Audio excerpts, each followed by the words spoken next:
All right, guys, coming at you with a quick devotion here. Today we're going to look at Matthew chapter 8, verses 28 through 34. This passage is where Jesus heals the men that were demon possessed and he sends them into the swine. So, starting off in verse 28, it says, "And when he came to the other side, and into the region of the Gadarenes," Mark actually translates it the Gerasenes, "two men who were demon possessed met him as they were coming out of the tombs. They were so extremely violent that no one could pass by that way." So in Mark's gospel, he focuses on one of the men instead of two men. It's not a contradiction because in order to have two men, you have to have at least one. He focuses on the more vocal one. They were extremely violent. No one could pass by. Mark mentions that he had often been bound with shackles and chains, and the chains had been torn apart by him, and the shackles broken in pieces, and no one was strong enough to subdue him. And constantly, night and day, among the tombs and in the mountains, he was crying out and gashing himself with stones. This would be super terrifying to see and hear this demon crying out and causing this man to gash himself with stones. Whenever someone would try and bind him with shackles and chains, he would break the chains into pieces, and nobody was strong enough to detain him. Demons have a strength that is beyond human strength. Luke says that he was being kept under guard, but he would break his bonds, and it drove him into the desolate regions, which is where he is now as Jesus confronts him among the tombs. Mark and Luke both say that the demons saw Jesus and bowed down before him. They know that they are subject to the Lord's power and authority.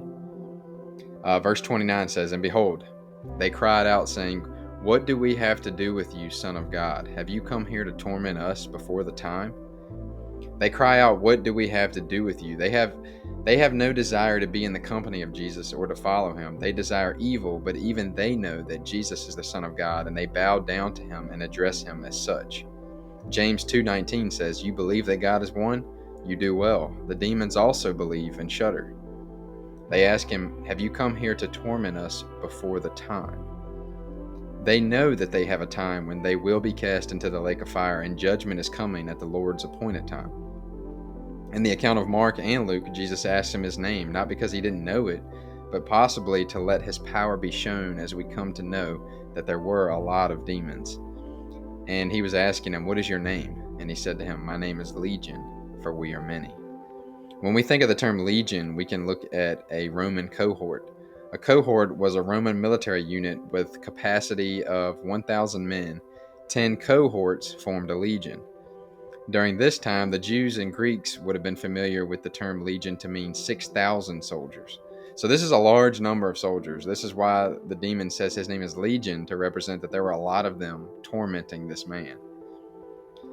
Verse 30 says, "Now there was a herd of many swine feeding at a distance from them, and the demons began to plead with him, saying, 'If you are going to cast us out, send us into the herd of swine.' And he said to them, 'Go.' And coming out, they went into the swine, and behold, the whole herd rushed down the steep bank into the sea and perished in the waters." Mark's gospel says that there were about 2,000 of them. Now the herdsmen ran away and went to the city and reported everything, including what had happened to the demoniacs. And behold, the whole city came out to meet Jesus, and when they saw him, they pleaded with him to leave their region. When we look at Mark and Luke, they both give more details about the man and the people.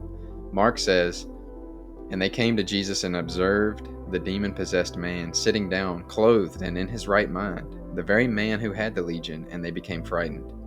And those who had seen it recounted to them how this had happened to the demon-possessed man and all about the swine, and they began to plead with him to leave their region."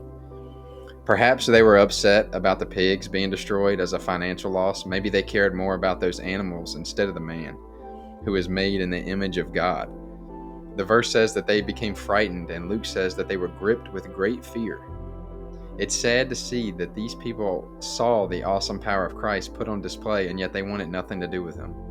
They should have came to him and praised him for what he had done. They should have asked him for grace and mercy, but instead they asked him to leave. But the man who was healed and freed from the demons has an awesome ending. Mark chapter 5, verse 18 through 19 says, "And as he was getting into the boat, the man who had been demon-possessed was pleading with him that he might accompany him. And he did not let him, but he said to him, Go home to your people and report to them what great things the Lord has done for you, and how he had mercy on you. He does the exact opposite of the people in the region. Having tasted of the goodness, the grace, and the mercy of Christ, he asks to come with Jesus. However, Jesus does not permit him to come with him, perhaps because God would be glorified more if this man reaches out to the people in his area and tells them about the great things that the Lord has done for him. And he does just that. It's very encouraging to see this man's obedience. Verse 20 says, And he went away and began to preach in the Decapolis what great things Jesus had done for him, and everyone was marveling. When we look at our own lives, how often do we do the same?